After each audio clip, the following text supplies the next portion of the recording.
Steve Blight, J.Racenstein, got Clearview 200. This is an interesting product because it's a baby wipe. So you've got a bunch of sheets in here, 50 wipes. All right.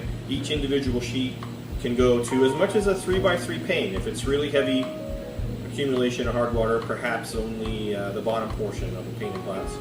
We've had great success with these wipes cleaning off bathroom shower doors, the lower part of the glass that gets the sprinklers on it, precipitation that comes down from the top.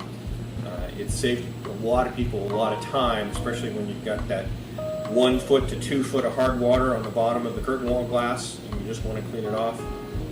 We've had several jobs that came in at less than half the amount of time of the other product that they were contemplating. So it is an acid, and you do want to test it first to make sure it isn't harming the glass with a 10-inch haze or harming you. So do personal protection, eyewear, glove up.